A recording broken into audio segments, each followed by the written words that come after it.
দর্শক স্বাগত নিউজ 24 সংবাদে আপনাদের সাথে আছি আমি সোহাগ বক্স। দেখছিলেন শিরোনাম, এবার বিস্তারিত। অন্তর্বর্তী সরকারের প্রধান উপদেষ্টা ডক্টর মোহাম্মদ ইউনূস বলেছেন, প্রতিনিয়ত যুদ্ধের হুমকি আসছে, এমন অবস্থায় নিজেরা প্রস্তুতি না নেওয়া হবে আত্মঘাতী। ভারত পাকিস্তান যুদ্ধ শঙ্কার প্রেক্ষিতে এমন মন্তব্য করেন তিনি। বিমান বাহিনীর বার্ষিক মহড়ায় তিনি বলেন, স্বাধীনতা ও সার্বভৌমত্ব রক্ষায় যে কোনো চ্যালেঞ্জ মোকাবিলায় বিমান বাহিনীকে আধুনিকায়নের প্রচেষ্টা অব্যাহত থাকবে। আকাশ বিজয় 2025 বাংলাদেশ বিমান বাহিনীর এ বার্ষিক মহড়ায় প্রদর্শন হলো বিমান বাহিনীর সামরিক প্রস্তুতি এবং কৌশলগত দক্ষতা। বাহিনীর সকল ঘাঁটি এবং ইউনিটের বিভিন্ন ধরনের যুদ্ধ বিমান, পরিবহন বিমান, হেলিকপ্টার সহ আকাশ প্রতিরক্ষার সকল প্রযুক্তির প্রদর্শিত হয় এ মহড়ায়। আকাশ যুদ্ধের বৈমানিকরা কিভাবে যুদ্ধ বিমান থেকে আক্রমণ করবেন শত্রুর বিমা অথবা হস্তান্তর করবেন রসদ, সৈন্য এবং যুদ্ধাস্ত্র, তার নিদর্শনও উঠে আসে মহড়ায়। বিমান বাহিনীর বীর উত্তম একে খন্দকার ঘাঁটিতে নিজে উপস্থিত থেকে বাহিনীর সক্ষমতা সম্পর্কে অবগত হন অন্তর্বর্তী সরকারের প্রধান উপদেষ্টা অধ্যাপক মোহাম্মদ ইউনূস। পরে বাহিনীর সদস্যদের উদ্দেশ্যে বক্তৃতা করেন প্রধান উপদেষ্টা। যে কোনো প্রয়োজনে প্রস্তুত থাকতে বাহিনীর সদস্যদের নির্দেশ দেন তিনি। এমন বিশ্বে আমরা বাস করে প্রতিনিয়ত যুদ্ধের হুমকি আমাদের ঘিরে থাকে, তো সেখানে প্রস্তুতি না নিয়ে থাকা এটা অসম্ভব হয়ে পড়ে। আমাদেরই কাছে ভারত পাকিস্তান যুদ্ধ হই হই অবস্থার মধ্যে রয়ে গেছে। এই পরিস্থিতির মধ্যে প্রস্তুতি না নেওয়াটা আত্মঘাতী। কাজে আমাদের যে প্রস্তুতি, সেই প্রস্তুতি কত উচ্চ পর্যায়ে আমরা নিতে পারি সেটার চেষ্টা আমাদের থাকতেই হবে। বিমান বাহিনীর আধুনিকায়নে উদ্যোগ সম্পর্কেও জানান ডক্টর ইউনূস। দেশের সার্বভৌমত্ব ও স্বাধীনতার প্রতি যে কোনো চ্যালেঞ্জ মোকাবেলায় একটি আধুনিক ও সদাপ্রস্তুত বিমান বাহিনী গড়ে তোলার লক্ষ্যে আমাদের প্রচেষ্টা অব্যাহত থাকবে। বাংলাদেশ বিমান বাহিনী সময়োপযোগী পরিকল্পনা ও দূরদর্শী নেতৃত্বের মাধ্যমে সমসাময়িক বহু রাজনৈতিক পরিস্থিতি ও কার্যকর আকাশ প্রতিরক্ষার পাশাপাশি বিস্তীর্ণ সমুদ্র এলাকায় নিশ্চিত নিরাপত্তা প্রদানের লক্ষ্যে কাজ করে যাচ্ছে। বিমান বাহিনী জানিয়েছে, এ মহড়ার মাধ্যমে বাংলাদেশ বিমান বাহিনীর শক্তিমত্তা যাচাই এবং যুদ্ধাস্ত্রের কার্যকারিতা যেমন মূল্যায়ন করা যাবে, একই সঙ্গে দুর্বল দিক নির্ণয় করে তা নিরসনে সুপারিশ করা হবে। আর এর মধ্য দিয়ে গড়ে উঠবে আরও উন্নত আকাশ প্রতিরক্ষা ব্যবস্থা। Desk report, news 24। মালয়েশিয়ার শ্রমবাজার ঘিরে আবারও সক্রিয় হচ্ছে স্বপন আমিন সিন্ডিকেট, যারা এর মধ্যেই হাতিয়ে নিয়েছে হাজার হাজার কোটি টাকা, জিম্মি করে রেখেছে পুরো শ্রমবাজার। অসাধু এই দুষ্ট চক্রের কারণে নিঃস্ব হয়েছেন অনেক অভিবাসী শ্রমিক। বদলে যাওয়া বাংলাদেশে কিছুদিন নিষ্ক্রিয় থাকার পর সুযোগ বুঝে আবারও সক্রিয় হচ্ছে এই রিক্রুটিং মাফিয়ারা। আর সংশ্লিষ্টরা বলছেন, শ্রমবাজারের সিন্ডিকেট ভেঙে দিতে হবে, বন্ধ করতে হবে শ্রমিক হয়রানি এবং সব ধরনের প্রতারণা। বিস্তারিত জানাচ্ছেন হোসেন শাহাদাত। সৌদি আরবের পরই বাংলাদেশের সবচেয়ে বড় আর সম্ভাবনার শ্রমবাজার মালয়েশিয়া। ভাগ্য বদলের আশায় প্রতি বছর ভিটেমাটি বিক্রি করে সেদেশে পাড়ি জমান হাজারো বাংলাদেশি। সিন্ডিকেট আর প্রতারণার খপ্পরে পড়ে তাদের অনেকে এখন নিঃস্বপ্রায়। এর মাধ্যমে তাকে 7 লক্ষ টাকা দেওয়া হয়েছে।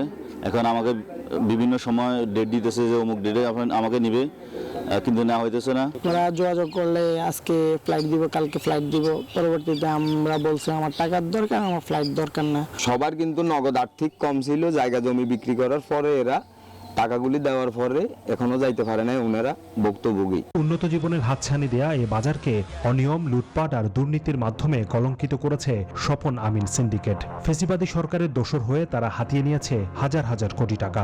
সুযোগ বুঝে আবারও সক্রিয় হচ্ছে এই রিক্রুট মাফিয়া চক্র। রুহুল আমিন স্বপন আর আমিন নূরের সঙ্গে আছেন সাবেক অর্থমন্ত্রী আহম মোস্তফা কামাল, ফেনী 2 আসনের সাবেক এমপি নিজামুদ্দিন হাজারী, বাইরার সাবেক সভাপতি মোহাম্মদ আবুল বাশার সহ আরও বেশ কয়েকজন অর্থ পাচারকারী। দাতুশ্রী আমিন মালয়েশিয়ার প্রান্তে ম্যানেজ করেছেন, আর বাংলাদেশের প্রান্তে রুহুল আমিন স্বপন সাহেব এই সাবেক সরকারের মন্ত্রী, এমপি নেতাদেরকে ম্যানেজ করেই কিন্তু এই সিন্ডিকেটগুলো করেছেন। সরকারকেই মূলত সিন্ডিকেট করেছেন।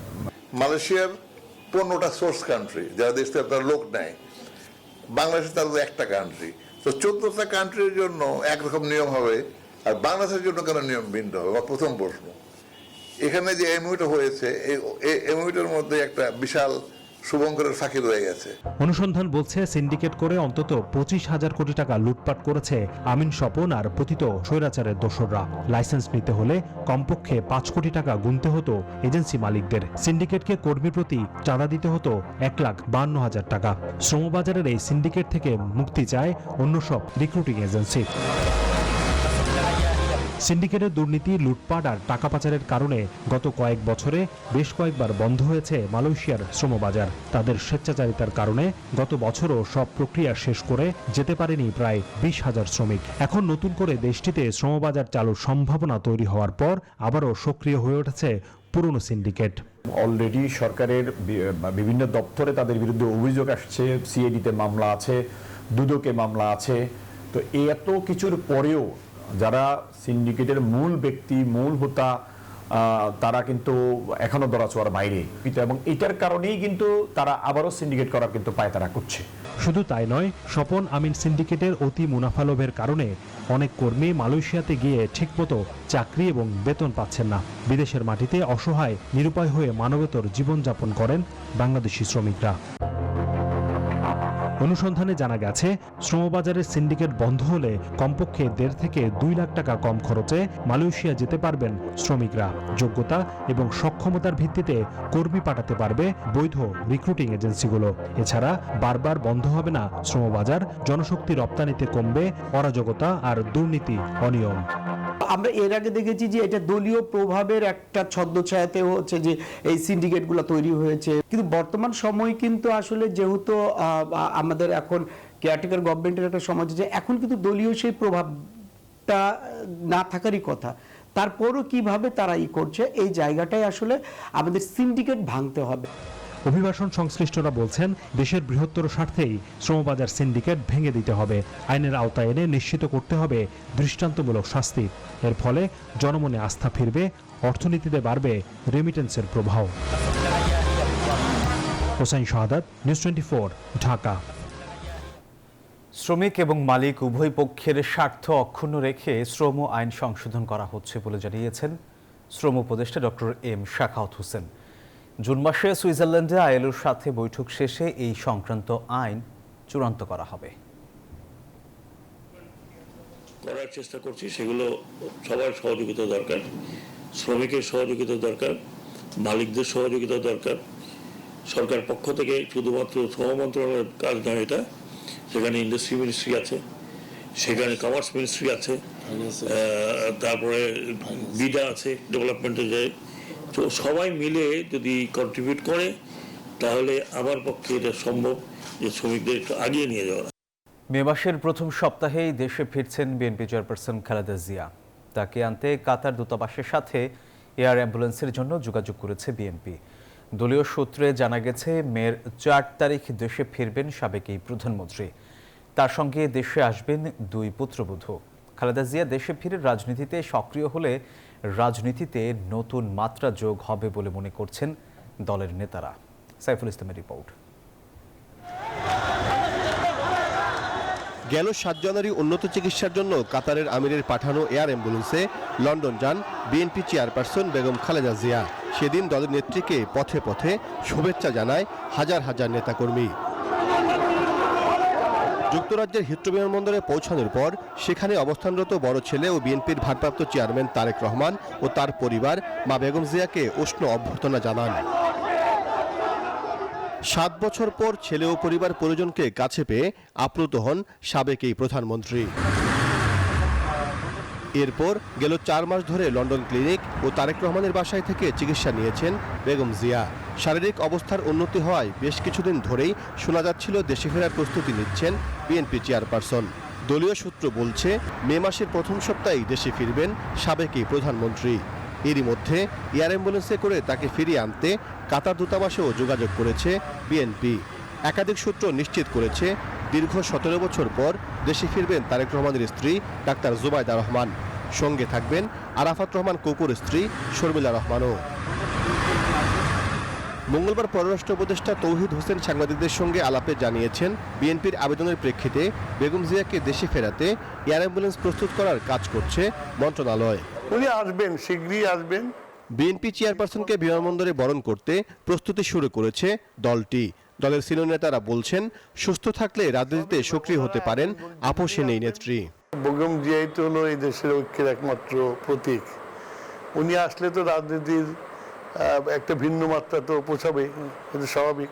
একজন পালিয়ে গেছে, আর একজন না পালিয়ে সব 16 বছর ফেস করে বীরের মতো উনি বিদেশে গেছেন, আবার বীরের মতো দেশে ফিরবেন। তো মানুষ তো তার প্রতি আস্থা আছে। এদিকে বেগম খালেদা জিয়াকে দেশে আনতে 2 মে লন্ডন যাবেন বিএনপি মহাসচিব মির্জা ফখরুল ইসলাম আলমগীর। শিগগিরই বিএনপির ভারপ্রাপ্ত চেয়ারম্যান তারেক রহমানের দেশে ফেরার অপেক্ষায় এখন বিএনপি নেতারা। সাইফুল ইসলাম, নিউজ 24, ঢাকা। অন্তর্বর্তীকালীন সরকারকে আবারও দ্রুত নির্বাচন দেবার আহ্বান জানিয়েছেন বিএনপি মহাসচিব মির্জা ফখরুল ইসলাম আলমগীর। বুধবার বিকেলে ঠাকুরগাঁওয়ের মুন্সিরহাট বালিকা উচ্চ বিদ্যালয় মাঠে দল আয়োজিত গণসংযোগ কর্মসূচিতে প্রধান অতিথির বক্তব্যে তিনি আহ্বান জানান। ফখরুল বলেন, নির্বাচন দিতে যত দেরি করবেন ততই হাসিনা দিল্লি থেকে টেলিফোনে বলবেন, আমি আসছি আবার।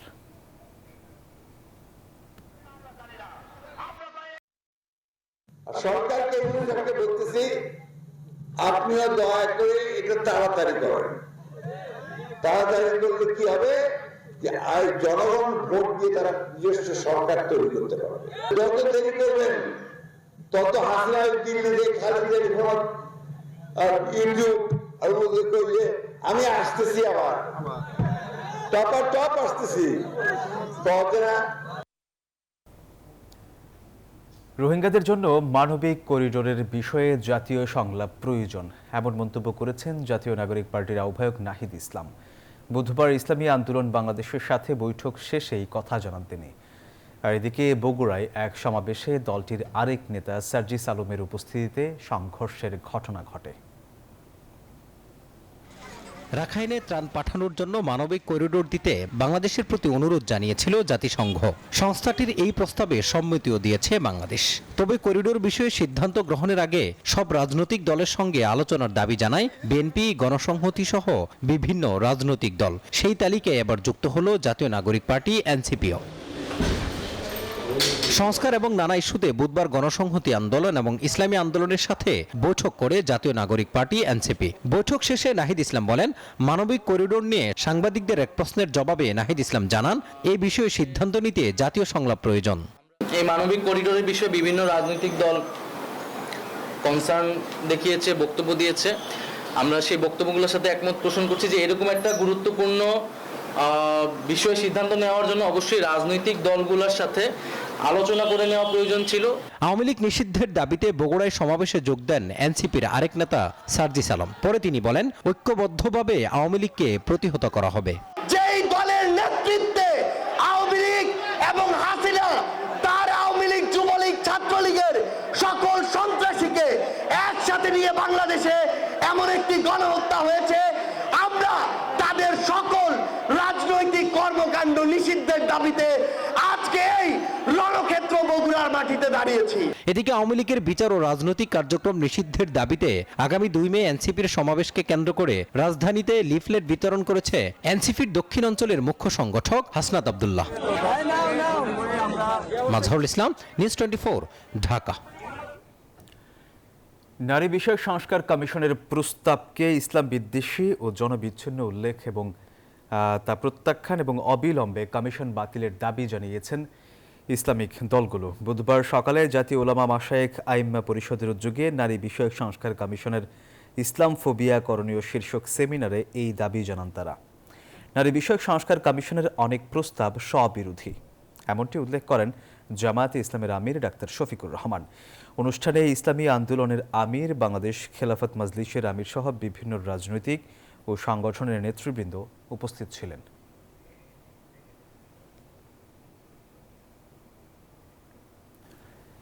$226 জনকে হত্যার লাইসেন্স পেয়েছে। শেখ হাসিনার অডিও বক্তব্যের ফরেনসিক রিপোর্ট পেয়েছে ট্রাইব্যুনালের তদন্ত সংস্থা। বিচারে বাধা এবং হুমকি দেওয়ার অভিযোগে শেখ হাসিনার বিরুদ্ধে কেন ব্যবস্থা নেওয়া হবে না সেই বিষয়ে ট্রাইব্যুনাল রুল জারি করেছেন। এদিকে জুলাই আগস্টের হত্যার 8 জনের বিরুদ্ধে গ্রেফতারি পরোয়ানা জারি করেছেন ট্রাইব্যুনাল। গত 5 আগস্ট ছাত্র জনতার গণ অভ্যুত্থানের মুখে ভারতে পালিয়ে যান শেখ হাসিনা। সেখানে বসেই একের পর এক বক্তব্য দিয়ে আসছেন তিনি। ভারতের কাছে তার বক্তব্য প্রচার না করার অনুরোধ রাখেনি দেশটি। এমন পরিস্থিতিতে সাবেক এই প্রধানমন্ত্রীর ঘৃণা ছড়ানো বক্তব্য প্রচারের নিষেধাজ্ঞা দেয় ট্রাইব্যুনাল। এবার 226 মামলায় 226 জনকে হত্যার লাইসেন্স পেয়েছি এমন বক্তব্যের সত্যতা মেলায় শেখ হাসিনার বিরুদ্ধে আদালত অবমাননার অভিযোগ আনে প্রসিকিউশন। পরীক্ষা করে সিআইডি মতামত দেয় যে এই কথোপকথনটি শেখ হাসিনা এবং শাকিল আহমেদের মধ্যেই হয়েছে, এটা বানানো কোনো কনভারসেশন নয় এবং এটা এআই জেনারেটেড নয়। আদালত আমাদেরকে এটা শুনেছেন, শোনার পরে এই দুজনের বিরুদ্ধে অর্থাৎ শেখ হাসিনা এবং শাকিল আহমেদের বিরুদ্ধে 11-4 ধারা অনুযায়ী কন্টেম্পটের নোটিশ ইস্যু করেছেন। আগামী 15ই মে অথবা তার পূর্বে তাদেরকে সশরীরে অথবা আইনজীবীর মাধ্যমে আদালতে তাদের এই কনভারসেশনের ব্যাপারে তাদের যে কন্ডাক্ট সেগুলো ব্যাখ্যা দেওয়ার জন্য আদালত নির্দেশ দিয়েছেন। মে মাসের প্রথম সপ্তাহের মধ্যে শেখ হাসিনার বিচার শুরু হবে। প্রধান উপদেষ্টার এমন বক্তব্যের বিষয়ে জানতে চাইলে তাজুল ইসলাম বলেন, খুব শিগগিরই এ মামলার ইতিবাচক ফলাফল দেখা যাবে। বাইরে মাননীয় প্রধান উপদেষ্টা বা অন্যান্য উপদেষ্টারা যা বলছেন সেটা তাদের রাষ্ট্রীয় দৃষ্টিভঙ্গি থেকে তারা বলছেন। তদন্ত সংস্থা প্রসিকিউশন স্বাধীন এবং নিরপেক্ষভাবে তদন্ত করছে। তদন্তের প্রয়োজনে যতটুকু সময় নেওয়া দরকার তারা নিচ্ছে। শেখ হাসিনার যে মামলার কথা আপনারা উল্লেখ করেছেন তার ব্যাপারে তদন্ত সংস্থা প্রসিকিউশন সবচাইতে বেশি গুরুত্ব দিয়েছে এবং গুরুত্বের সাথে কাজ করছে। খুব সহজেই হয়তো এর রেজাল্ট আপনারা দেখতে পাবেন। এদিন স্বামীর অসুস্থতার জন্য সাবেক মন্ত্রী দীপু মনির প্যারোলে মুক্তির আবেদনের শুনানি হয়। তাকে স্বরাষ্ট্র মন্ত্রণালয়ে যাওয়ার পরামর্শ দেন ট্রাইব্যুনাল। এছাড়া জুলাই আগস্টে নারায়ণগঞ্জের হত্যা মামলায় শামীম ওসমানের ছেলে আয়ান ওসমান সহ 8 জনের বিরুদ্ধে গ্রেপ্তারি পরোয়ানা জারি হয়েছে। আর আশুলিয়ায় লাশ পোড়ানোর মামলায় গ্রেপ্তার 2 পুলিশ কর্মকর্তাকে ট্রাইব্যুনালে হাজির করতে বলা হয়েছে। নাইম আলচিকো, নিউজ 24, ঢাকা। শেখ রেহানা, সজীব ওয়াজেদ জয় ও সাইমা ওয়াজেদ পুতুল সহ শেখ পরিবারের মোট 5 সদস্যের সম্পদ ক্রোকের নির্দেশ দিয়েছেন আদালত। বুধবার দুর্নীতি দমন কমিশনের এক আবেদনে এই নির্দেশ দেয় ঢাকা মহানগর সিনিয়র স্পেশাল জজ আদালত। আদালতের নির্দেশে সাইমা ওয়াজেদ পুতুল, সজীব ওয়াজেদ জয়, শেখ রেহানা, রাদওয়ান মুজিব সিদ্দিক ও আজমিনা সিদ্দিকের নামে রাজধানীর বাড়িধারা, খুলনা ও গোপালগঞ্জে থাকা প্রায় 6 কোটি টাকা মূল্যের স্থাপত সম্পদ ক্রোক করার পাশাপাশি প্রশাসক নিয়োগের কথা বলা হয়। অনুসন্ধান শেষ না হওয়া পর্যন্ত সংশ্লিষ্টরা যাতে সম্পদের মালিকানা পরিবর্তন না করতে পারে আদালতে তাই অভিযুক্তদের সম্পদ ক্রোকের আবেদন করে দুদক। দেশের অন্যতম বৃহৎ বিজ্ঞাপনী সংস্থা এশিয়াটিক মার্কেটিং কমিউনিকেশনস লিমিটেডের সব ব্যাংক এবং নন ব্যাংক আর্থিক প্রতিষ্ঠানের হিসাব স্থগিত করার ঘটনায় উদ্বেগ প্রকাশ করেছে টেলিভিশন মালিকদের সংগঠন association of television channel owners ATCO. বুধবার অ্যাডকোর নির্বাহী পরিষদের এক জরুরি সভায় এই উদ্বেগ প্রকাশ করা হয়। পরে সংগঠনের সভাপতি অঞ্জন চৌধুরী স্বাক্ষরিত এক সংবাদ বিজ্ঞপ্তিতে বলা হয়, সম্প্রতি এশিয়াটিক গ্রুপের প্রাতিষ্ঠানিক ব্যাংক অ্যাকাউন্ট স্থগিতের কারণে দেশের সব টেলিভিশন চ্যানেল আর্থিকভাবে ক্ষতিগ্রস্ত হচ্ছে। বিষয়টি নিয়ে অ্যাডকোর নির্বাহী পরিষদ গভীর উদ্বেগ প্রকাশ করছে এবং দ্রুততম সময়ে বিষয়টি সমাধানে সরকারের হস্তক্ষেপ কামনা করছে। আবার স্বাগত। এবার জানাবো অর্থ বাণিজ্য সংবাদ।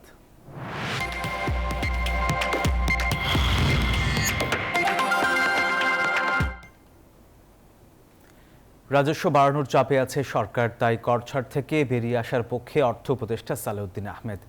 রাজধানীতে এনবিআরের পরামর্শক কমিটির 45তম সভায় তিনি বলেন, 90 দিনের মধ্যে ট্রাম্পের পাল্টা শুল্ক আরোপ নিয়ে যুক্তরাষ্ট্রের সঙ্গে দর কষাকষি করা হবে। আর বাণিজ্য উপদেষ্টা বলছেন, ব্যয়ভিত্তিক নয়, লক্ষ্য পূরণে বাজেট দিবে অন্তর্বর্তী সরকার। এ সময় ভ্যাট আদায়ের নামে হয়রানি বন্ধের দাবি জানান ব্যবসায়ী নেতারা। প্রতি অর্থবছর জাতীয় রাজস্ব বোর্ড এনবিআরকে প্রায় 2.5 লাখ কোটি টাকার মতো কর ছাড় দিতে হয়। সরকারের দাবি এতে লোকসান হচ্ছে জিডিপিতে। তাই 2027 সালের জুনের মধ্যে সব ধরনের কর অব্যাহতি যৌক্তিক হারে কমিয়ে আনতে চায় এনবিআর।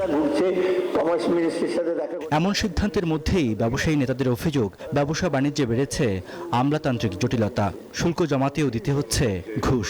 এনবিআরের পরামর্শ কমিটির সভায় এমন অভিযোগ শিল্প উদ্যোক্তাদের।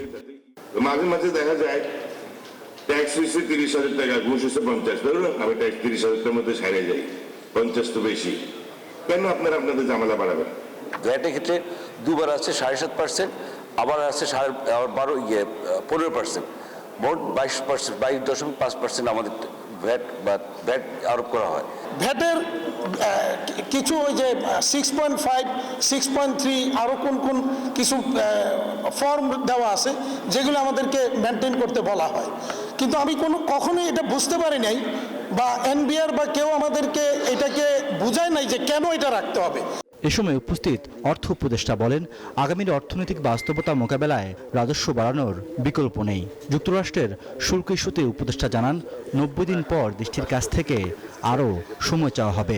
রিয়াতের যুগ চলে গেছে, কিন্তু I am in mood of eliminating most of the exemptions. এটা আমরা অনেক প্রেশারে আছি, আমাদের রাজস্ব বাড়াতে হবে, আবার ওইদিকে আমার সরকারও চালাতে হবে, আপনাদেরকেও ইনসেন্টিভ দিতে হবে, সেখানে তো টাকা পয়সা দরকার। এর দেওয়া মানে তো ওই আয় আমরা পাবো না। সভায় বাণিজ্য উপদেষ্টা বলেন, বিগত দিনে বাজেট ছিল ব্যয়ের মহোৎসব, তাই এবার জনবান্ধব বাজেটের পরিকল্পনা সরকারের। আমাদের বাজেটটাই করা হতো ব্যয়ের মহোৎসব করার জন্য। আমরা কিন্তু আমাদের অন্তর্বর্তীকালীন সরকারের উদ্দেশ্য বাস্তবতার ভিত্তিতে একটা বাজেট তৈরি করা। এ সময় প্রত্যক্ষ কর আদায় বাড়ানোর উপর জোর দেন এনবিআর চেয়ারম্যান। আমাদের 2/3 আসে ইনডাইরেক্ট ট্যাক্স থেকে এবং 1/3 আসে হচ্ছে ইনকাম ট্যাক্স থেকে। তো অথচ ডেভেলপ কান্ট্রিতে ঠিক উল্টো চিত্র, সব ট্যাক্সই কিন্তু আসে হচ্ছে ইনকাম ট্যাক্স থেকে। এদিকে আগামী বাজেটে সাধারণ করদাতাদের জন্য বার্ষিক করমুক্ত আয়সীমা 4.5 লাখ টাকা করার প্রস্তাব করেছে এফবিসিসিআই, যা এখন 3.5 লাখ টাকা। আয়কর আইনের 195 ধারা। রিয়াদ সুমন, নিউজ 24, ঢাকা। এবারে আন্তর্জাতিক প্রসঙ্গ। 24 থেকে 36 ঘন্টার মধ্যে পাকিস্তানে আক্রমণ করবে ভারত, এমন আশঙ্কা ইসলামাবাদের। সতর্ক করেছে, পাকিস্তান প্রথম হামলা না করলেও পিছু হটবে না। এদিকে সন্ত্রাসবাদ মোকাবিলায় সশস্ত্র বাহিনীকে পূর্ণ স্বাধীনতা দিয়েছে মোদী সরকার। পাকিস্তানকে মোকাবিলায় কষছে নানা ছক, আর দুই দেশের সঙ্গে শিগগিরই আলোচনায় বসবে যুক্তরাষ্ট্র। ভারত এবং পাকিস্তান পাশাপাশি দুই রাষ্ট্র, তবু যেন এক পৃথিবীর দুই প্রান্তর। সম্প্রতি কাশ্মীরের পেহেলগামে হামলার জেরে চিরবৈরী এই দুই দেশ ফের ভয়াবহ সংঘর্ষের কিনারায় এসে দাঁড়িয়েছে। দুই দেশের সীমান্তে সেনাবাহিনীর মধ্যে প্রতিদিনই চলছে গোলাগুলি, চলছে পাল্টাপাল্টি হুমকি ধামকি ও যুদ্ধের প্রস্তুতি। এই আবহে ভারত শিগগিরই পাকিস্তানের বিরুদ্ধে সামরিক পদক্ষেপ নিতে পারে, এমন আশঙ্কা পাকিস্তানের তথ্য ও সম্প্রচার মন্ত্রী আতাউল্লাহ তারার। আর পররাষ্ট্রমন্ত্রী ইসহাক দার সতর্ক করেছেন, পাকিস্তান প্রথম হামলা না করলেও পিছু হটবে না। উত্তেজনা ছড়িয়েছে কাশ্মীরের আকাশেও। তবে পাকিস্তানি যুদ্ধ বিমান দেখে ভারতীয় বিমান বাহিনীর কয়েকটি রাফাল যুদ্ধ বিমান সরিয়ে নেওয়া হয়েছে বলে জানা গেছে। যদিও পেহেলগাম হামলার কঠোর জবাব দেওয়ার হুঁশিয়ারি অব্যাহত রেখেছে মোদী সরকার। দেওয়া হয়েছে সশস্ত্র বাহিনীকে পূর্ণ স্বাধীনতা। উত্তেজনা প্রশমনে দুই দেশের সঙ্গে যুক্তরাষ্ট্র আলোচনায় বসবে বলে জানিয়েছে হোয়াইট হাউস। উদ্বেগ জানিয়ে পাকিস্তানের প্রধানমন্ত্রী ও ভারতের পররাষ্ট্রমন্ত্রীর সঙ্গে কথা বলেছেন জাতিসংঘ মহাসচিব অ্যান্তোনিও গুতেরেস। আসমাতুলি, নিউজ 24।